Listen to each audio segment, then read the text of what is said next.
You don't have to be a club thrower to have challenges with negative thinking, but a little bit of negativity can take a toll on a big portion of your game. Good rounds require a positive outlook on yourself and your ability to play. In this episode, you'll learn how to infuse your rounds with the right kind of thoughts that improve scores. She Talks Birdie is for you, the golf enthusiast, who wants to discover how to play the game you love better, smarter, and more effortlessly. If that sounds like exactly what you need to take your game to the next level, then I'm so glad you stopped by. My name is Dr. Shannon Reese, and in each episode, we'll take a look behind the curtain in your mind to uncover the simple mindset strategies that will help you play great. Thanks for spending some time with me today. Now let's get started. Hello there, my friend, and welcome back to the podcast. I'd like to send a quick shout out to Juan the Golfer for your kind podcast review. I love to hear how these sessions I'm sharing are helping you make progress. You wrote, "I enjoy this short podcast that provides useful tips and ideas for helping to improve the mental part of my game. Whether preparing for a round or during the round, there were helpful ideas for me and other golfers I know." Well, that's music to my ears, Juan the Golfer. Thank you so much. If you've been enjoying this podcast, I'd love to hear from you too. You'll find a link on my show notes page if you're interested in leaving a review on iTunes. Reviews help boost the podcast ranking so I can reach more golfers just like you. All right, let's dive into today's episode. Do you consider yourself an optimist or a pessimist on the golf course? I ran across a quote this year that I absolutely love. I love it so much that I had it printed on a t-shirt. This quote by an unknown author says, "People who wonder if the glass is half empty or full miss the point. The glass is refillable." Do you typically play with a glass half full or half empty mindset on the course? Perhaps you'd tell me that it really depends on how well you're playing. And I'd say in return that the kind of mindset you must work to develop in order to play at your best can't be dependent on how you think you're playing. It must be a source of consistency that works its way into your game. It's not about faking it until you believe it. But great mindsets start when you focus more on the positive rather than the negative things you're experiencing. Can you tell that I'm super excited about today's topic? It's because I don't think that most golfers recognize the harm they do to their game by being negative and self-critical. When you aren't playing as well as you'd like, it's easy to focus on the things that are causing you a lot of frustration. But a little bit of negativity goes a long way, and it has a tendency to linger just beneath the surface in your mind. Honestly, there's no place for negativity on the course if you want to play well. Operating with the wrong kind of mindset will simply prevent you from getting the results you want.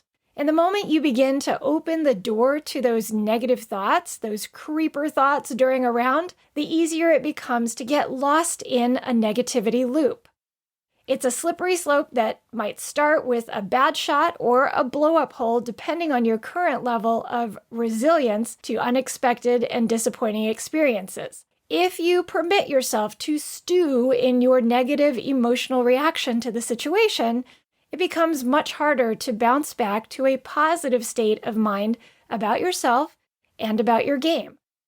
As a result, you might adopt a more defensive approach to your next shot. Negative thinking leads to playing with too much mental clutter, bodily tension, and a drive to try harder instead of just swinging with trust. This kind of shift in your approach results in more poor shots, which can produce more and more intense negative thinking. And your thoughts create a negativity loop, also known as a self-fulfilling prophecy. Now, if you're not familiar with the term, the concept of the self-fulfilling prophecy was popularized back in 1948 by sociologist Robert Merton. He defined a self-fulfilling prophecy as a false definition of the situation, evoking a new behavior, which makes the originally false conception come true.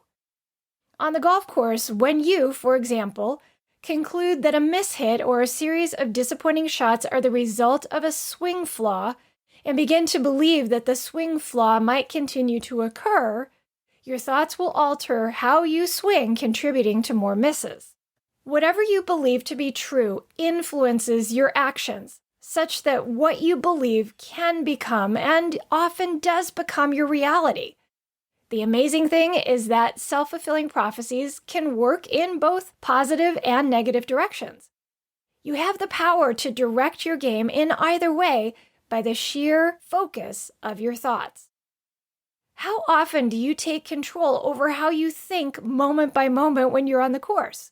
Unless you've been consistently working on your mental game skills, you're probably more of a listener to your thoughts than you are a director of them. The great news is that you can become a director, and that definitely needs to be a priority in your game if you'd like to play better. We are naturally hardwired to be more critical thinkers. Negative thoughts can occur without you consciously recognizing that they're even happening. Improving your self-awareness of how you think and the nature of your self-talk will help you catch negativity when it first starts and then guide your thoughts back toward a more productive focus. Negative thoughts can't simply be erased. So if you've been trying to do that, you're probably doing it with very little success. If you're just trying to forget about your bad shots, that's probably not getting rid of them. Because if your thoughts and feelings about a poor shot are not resolved at the time that the poor shot occurred, then you may be battling bad memories the next time you're facing a similar shot or when you're considering using that same club again. Negative thoughts have to be replaced. And not just replaced with anything, but with thoughts that stand out stronger and more prominently in your mind. The thoughts and memories you hold on to are those that you are deeming as truth in your game. Strengthening your mental game requires self-awareness before you can improve your self-management. In alignment with that approach, it's important to understand the typical sources of your negative thoughts, how negative thoughts can hurt your round, and how you can begin thinking more persistently so your thoughts improve your performance. So let's start by understanding the source of negative thoughts. The most common cause of negative thoughts is fear, and fear comes in many shapes and sizes. In golf, you might experience varying degrees of fear, like worrying about hitting a poor shot, wondering if your hard work and effort will ever see you to the other side of a slump in your game, picking the safe shot option, being uncertain about the club in your hands, hoping you won't let your teammates down, waiting for the wheels to come off your game after a stretch of great holes, or trying not to embarrass yourself. Now, do any of those sound familiar to you? With these examples, there are common themes to what's likely feeding the fearful and negative thoughts. Those common things center around things we can't control, specifically the past, the future, and what others may or may not be thinking. Investing any mental or physical energy into trying to control the things you just can't in golf is a futile waste of time. Your mind knows that you can't directly influence everything, so essentially you're setting yourself up to fail. That will absolutely feed your fear and increase your thoughts of self-doubt, self-criticism, frustration, and disappointment. Now, there are 4 kinds of thoughts that can increase poor shots and bad holes, so I absolutely want to make you aware of those. You may consider yourself a positive person and therefore not even realize when or how you may be making a round more difficult for yourself. You can undermine yourself and your game with how you think, even if it doesn't escalate into throwing clubs, cussing up a storm, or giving up in the face of difficulty. I'm going to challenge you to take a closer look at how you approach, and more importantly, how you respond to disappointment during your rounds currently. There are many unproductive thoughts that can draw you into a negativity loop, but I want to focus on the top 4 that I come across in my work with golfers. They are the should thoughts, the big but thoughts, the black and white thoughts, and the wet blanket thoughts. Should thoughts are tough. They put pressure on you, and they're often driven by fear. According to the dictionary definition, the word should is frequently used to criticize someone's actions. In this case, likely your own. Think about when you've used a should statement on the golf course. When standing over a 4-foot putt, have you ever thought, I should be able to make this? It's a 4-footer. When wanting to execute a smooth swing for a chip shot over a greenside bunker, have you thought, well, I practiced this shot a lot on the range.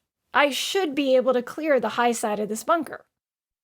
Or how about when you've been standing over a drive with water down the left side of the hole and thought, the fairway is wide open ahead of me.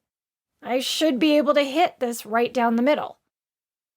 The reason a self-critical word like should pops up in your mind is often due to the fact that you're recalling when shots have not gone the way you wanted them to go.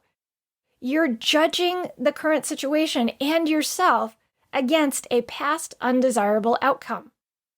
When you should yourself, it feels judgmental, as if you haven't been living up to your own expectations and therefore better pull yourself together. While you might not like the way you've been performing and may even be embarrassed by it, further should statements will only keep reminding you about how you failed, which is never going to set you up to succeed. Now let's talk about the big but thoughts. I often joke around with my lady clients and will say, hey, don't let your big butt get in the way. Haha, right? How many times have you thought, well, that was a pretty good shot, but ... The word but seems like an innocuous word, right? Well, unfortunately, when it sandwiches a positive statement with a self-critical statement like, it would have been nice if it had gone a bit further, you completely eclipse the good thought altogether. Golfers with a perfectionistic drive can play with a perspective that good is never quite good enough for them.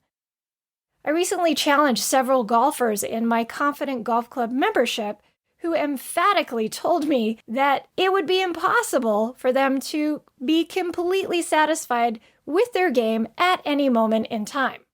I understand that for as long as you play golf, you're going to want to keep trying to get better. When you're on the course, it's important to avoid the use of but when thinking about your game. You simply become a nitpicker and reinforce the habit of constantly looking for your flaws. The time and place to constructively, and I emphasize the word constructively, evaluate your game is not while you're on the course. It's when you're back on the range. So start making sure that when you actually have a good thought about your performance, that you avoid following it with a big fat but. Next, I want to talk about those black and white thoughts. As part of the mental post-shot routine I teach clients, we always talk about how they grade their shots. How do you grade your own? Do you see shots on opposite ends of a spectrum, meaning that they're either good or bad? This type of thinking tends to err on the side of the extreme when it comes to a negative appraisal and is very rigid. Though there might be varying degrees of what you would consider a bad shot, the label you choose to use weighs heavily in your mind, shaping your perspective of how you're playing. In addition, seeing things in extremes inflames your emotions. So when you label a shot as bad, a slew of negative emotions often accompany that assessment. The stronger your negative impression, the harder it will be to see anything good about your performance. And the more emotional you become about the bad shots you think you're hitting, the higher the likelihood that your subsequent shots will not go well either. Lastly, I want to address wet blanket thoughts. What's your tolerance level in golf? What I'm really asking is how much can the game test your patience, attitude, confidence, and positivity before you cry uncle? Wet blanket thoughts are when you believe you've had such a series of struggles that your negative opinion of the round completely overshadows any of the things that may have actually gone right. During a playing lesson, I've had juniors melt down into a pool of tears, and adults tell me that they're going to quit when their thoughts throw a wet and negative blanket over everything that has happened and that they believe is yet to come.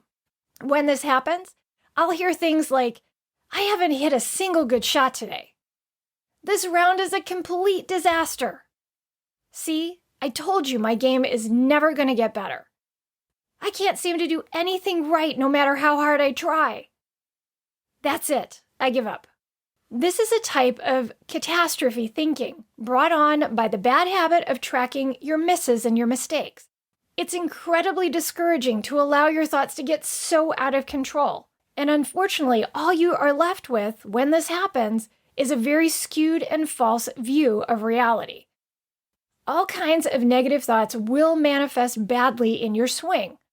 You may experience issues with increased tension, shifts in your tempo, changes in your swing plane, and the overall diminished quality of your swing.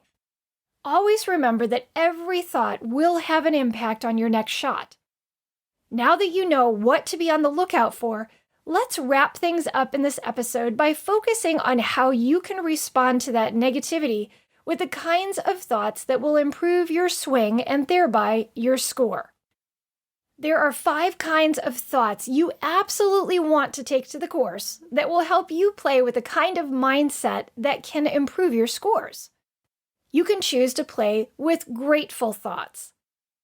Being more than just grateful that you get to play this amazing game on beautiful courses, I want your grateful thoughts to focus on your strengths.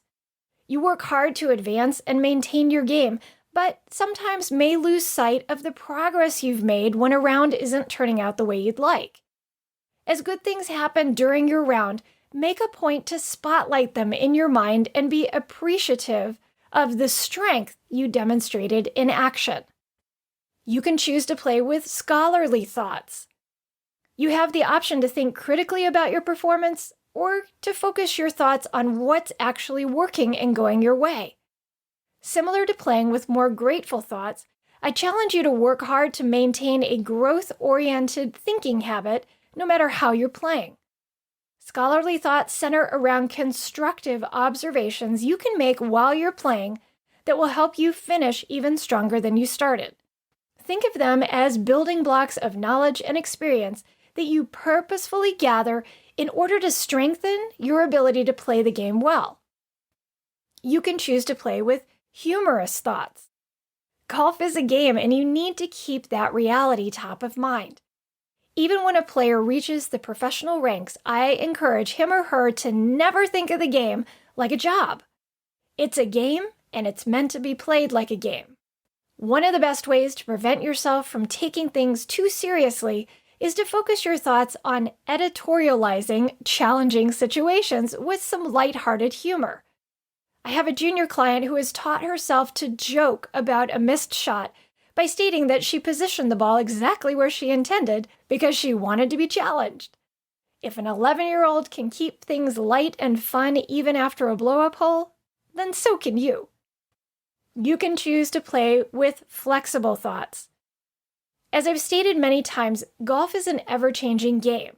You will never have 2 rounds that are exactly alike.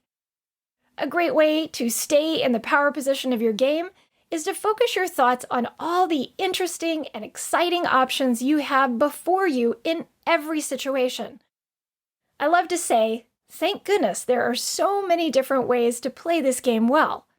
And that's the truth as long as you choose to remain flexible in your approach to each shot so you can consider every single one of your best options.